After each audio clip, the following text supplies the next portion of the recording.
What's up guys, Gavin with MTB here, taking a look at the Bagley Sunny Bee prop bait today. Spring is here and the water temps are getting warm, about to that 60-degree mark, so topwater bite is about to be prime.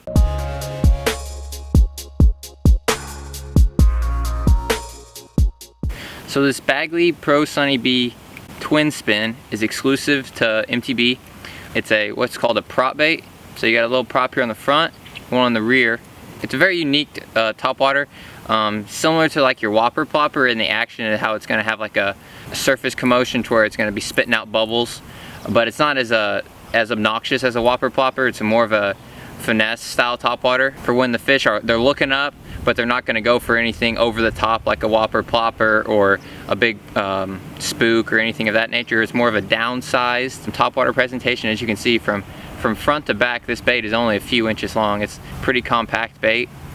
Got twin treble hooks, got a red one on the rear, that bleeding look. Lots of times that presents a target for those bass to come, and if they're just going to nip at the back, that red treble lots of times will stick them. So now that we know a little bit about the bait, we're going to go over how to fish it and what times of year and what situations and conditions you're going to want to use this bait. Alright, so first I'm going to go over the gear you're going to use to fish this prop bait. What I prefer is a medium to medium heavy action rod between 7 foot and 7 foot 2 inches. Right here I got a 7 foot medium heavy. And as for line, this is the most important thing. You just want to avoid fluorocarbon. Fluorocarbon line, as you probably know, sinks. So a topwater bait and a fluorocarbon do not go together. It'll impede the action. So you're going to go with monofilament or braided line.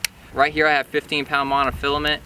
Lots of people prefer braid nowadays because it has no stretch and you can really bomb it out there. I do agree with that, and braid is a great option, but monofilament isn't the worst either. I feel like with these treble hooks, a little bit of stretch in that mono helps you pin those fish and they can't shake it as easily. The same ideal topwater conditions apply to a prop bait as they do for most other topwater baits. Low light, early morning, late in the evening. Water temp, you're gonna want at least 60 degrees unless you have some very aggressive bass, but you're gonna want at least 60, more like 70 degrees is ideal. So we're a little early up here in the Midwest and the northern states for sure. It's still a little early on that, but down south right now a prop bait is key right now for any of those shallow fish.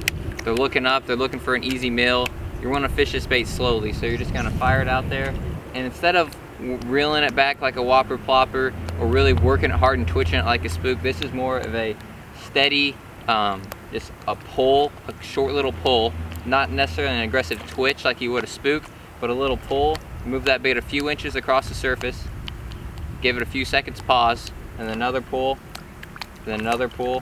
And if depending on how aggressive your fish are, they're real lethargic, the longer you pause that bait, similar to a jerk bait, the more bites you're going to get. Sometimes 4 or 5 seconds between rips or even longer on this bait can get you those bites that other topwaters won't. An uncommon tactic that you can do with this bait for catching spawning fish is actually to fish it over the top of a bed.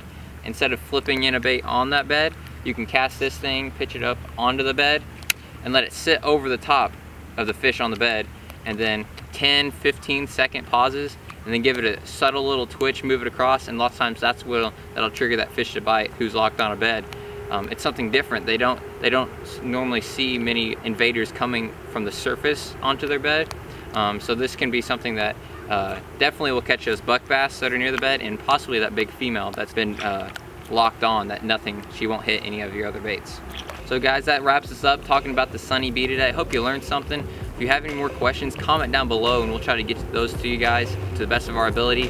And next time you're out there, when that water temp gets up between above 60, possibly 70, 75, and those fish are looking up, but they're not willing to commit to a spook or a more aggressive style topwater, try a prop bait, try a subtle, slow twitches with this finesse style topwater.